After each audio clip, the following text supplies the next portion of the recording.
Kalau biasanya video yang bahas tentang drone itu ditesnya di tempat yang luas, terus tinggi. Nah, karena ini masih dalam suasana PSBB, kami bahas sebuah drone yang unik, yang kecil, imut, terus ini kayaknya cocok banget buat belajar di tempat yang sempit. Bukan cuma outdoor, tapi bahkan indoor, dan yang paling penting harganya terjangkau.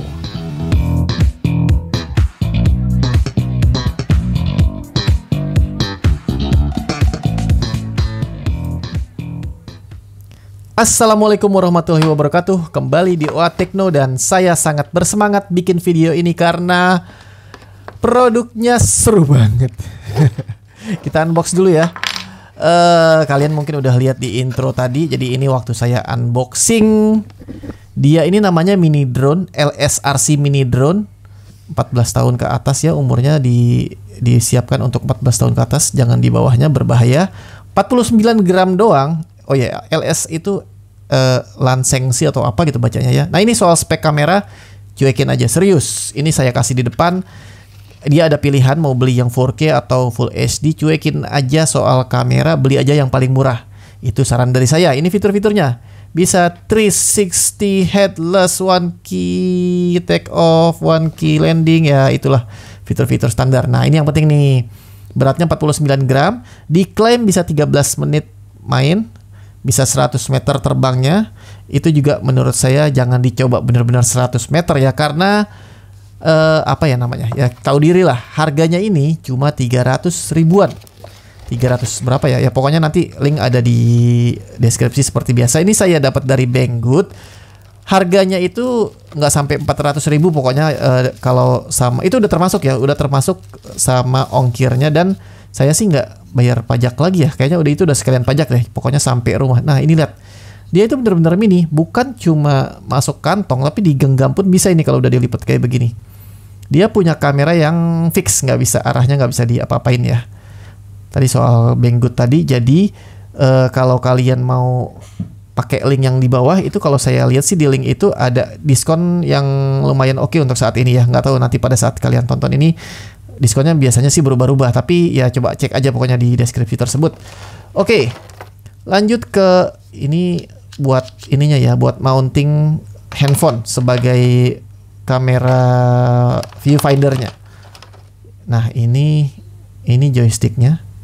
Joysticknya itu plastiknya sih kalau menurut saya cukup rapih, tapi nggak bisa dibilang plastik bagus ya. Ini plastiknya standar aja lah.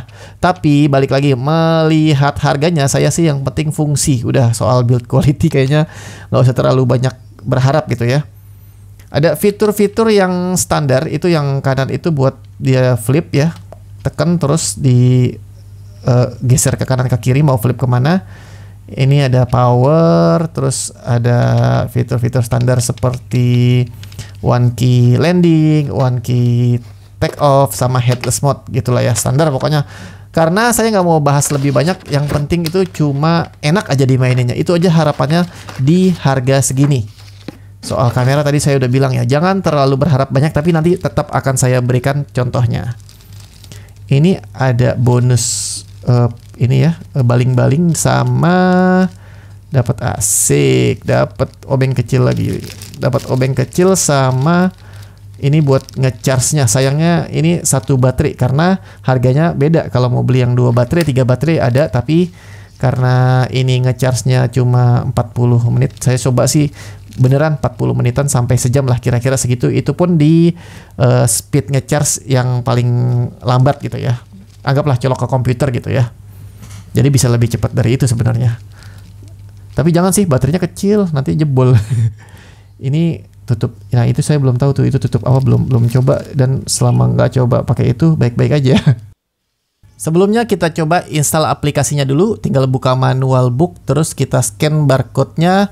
Dia akan langsung ke Play Store. Kalau mau manual ngetik namanya KYFPV. Softwarenya sih software generik ya, tapi nggak masalah. Yang penting dia berfungsi dengan baik. Ini sebentar aja, nggak begitu gede kok aplikasinya ini. Nah, kalau saya ngerasa karena ini bisa dicopot ya, pegangan si ininya, pegangan si kameranya itu. Oh iya, baterainya AAA 3. Nah, saya sih kayaknya setelah video ini selesai saya bakal copot aja, udah kayak gini aja, nggak usah pakai kamera, karena hasil kameranya nanti kalian lihat aja lah. Kalau menurut saya sih nggak bisa dipakai ya buat seru-seruan doang. Kalau buat ngambil footage sih jauh ya dari kualitas yang bisa enak dilihat gitu ya. Kita langsung coba. Oh, ini nggak sebising drone yang ada di video di channel ini sebelumnya, tapi ya wajar ini lebih kecil. Caranya gampang ya kalau mau koneksikan. Jadi dia langsung ini koneksikan saja ke WiFi si drone-nya. Namanya seperti ini, KY4K. Ya pokoknya ada KY-KY-nya lah depannya. KY. Cukup lancar ya koneksi wirelessnya. Halo. Dan ini lebih cepat dari drone yang sebelumnya untuk koneksinya. Nah ini kalau mau menggunakan handphone sebagai ini kalau emergency aja ya, kalau nggak bawa, misalnya nggak bawa remote-nya gitu ya. Tapi saya nggak sarankan sih, enakan pakai remote-nya asli. Nah ini kalau mau dipasang seperti ini, kita di video ini coba pakai gini aja ya, biar kelihatan performanya seperti apa. Tapi sih saya nantinya setelah video ini bakal saya copot tuh buat mounting HP-nya. Wis, secara tampilan ini drone keren. Kalau build quality drone-nya sih bagus ya. Nggak, yang jelek tuh tadi bukan jelek sih, tapi kurang bagus. Nggak parah banget maksud saya, tapi kurang bagus itu build quality remote-nya. Kalau build quality drone-nya oke lah buat harga segini, ini menurut saya cukup baik. Jangan diputer-puter ya kameranya, itu patah nanti karena dia memang fix. Nah kalau ini boleh diputer-puter. Dan langsung saya kasih kesimpulan build quality-nya. Ini udah saya tabrakin berkali-kali, dia masih aman-aman aja. Pernah juga jatuh dari ketinggian 2 meter lebih dari atap gitu, langsung mentok ke atap, langsung jatuh, dan dia nggak ada masalah, cuma copot-copot aja, bisa dipasang lagi. Oke, langsung saya tes indoor, karena memang sebenarnya tujuan saya akhir-akhir ini sering nyoba drone itu buat belajar. Saya tuh belum bisa main drone, jadi ini buat yang mau belajar seperti saya cocok. Nah kalau soal stability ini nggak ada, udah jelas nggak ada GPS-nya, dan dia nggak ada optical flow. Dia nggak punya optical flow seperti drone yang sebelumnya saya coba ya. Jadi dia nggak stabil tuh. Tapi saya ngerasa kalau buat belajar, nah belajar landing terutama kayak gini, ini malah seru kalau buat belajar. Jadi kalau pakai drone ini aja bisa, nantinya begitu pakai drone mahal yang punya optical flow dan fitur-fitur canggih, sensor dan lain-lain, itu akan lebih mudah gitu ya. Dan karena ini harganya nggak mahal-mahal amat, ya resikonya lebih kecil. Jadi kita bisa coba hal-hal yang menarik seperti ini tanpa takut rugi bandar. Bismillah. Iya. Satu kali nabrak. Nggak ada masalah berarti, cuma jatuh sependek itu. Dan ini saya gunakan pelindung baling-baling ya, jadi nggak terlalu bahaya lah, walaupun tetap khawatir. Tapi nah kalau saya nggak merasa ini kontrolnya bagus, saya nggak akan berani bermain sedekat ini dan di depan kepala.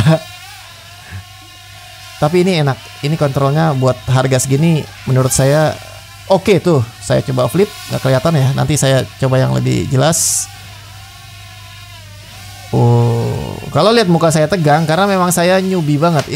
Ini baru drone kedua. Itu senang banget rasanya bisa mendaratkan si kecil ini di manual ya, mendarat manual di wow. Mendarat manual di meja. Nah, kalau crash dia cuma copot-copot pelindung baling-balingnya aja. So far ya, tapi sampai beberapa kali sampai akhirnya saya buat video ini pun dia masih baik-baik aja. Yo. Soal baterai kan tertulisnya 13 menit. Saya rasa nggak sampai 13 menit sih, tapi kadang 10 menit lebih dikit ya, oke lah ya. Dia klaim 13 menit masih oke lah.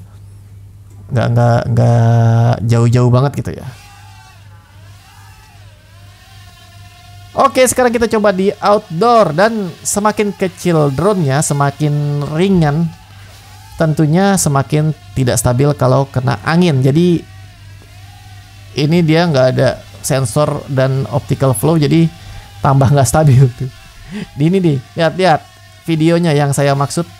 Udah lupakan aja kalau ada spek-spek kamera yang ada di drone murah, apalagi dia nggak punya slot micro SD ya.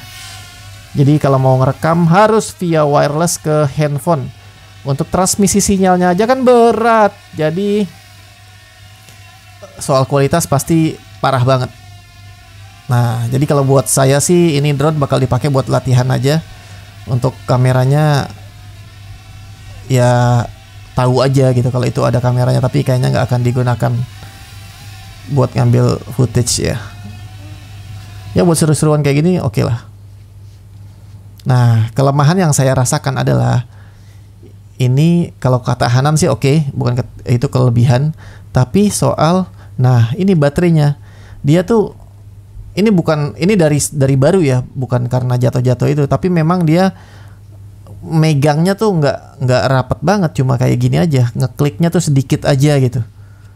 Nah, apalagi kalau misalkan dia jatuh cukup keras, dia akan copot baterainya gitu. Ya, tapi so far nggak pernah copot pada saat terbang sih, itu aja yang penting.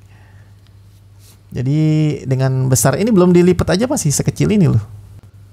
Jadi itulah performanya di outdoor untuk one key landing, one key take off, dan flip.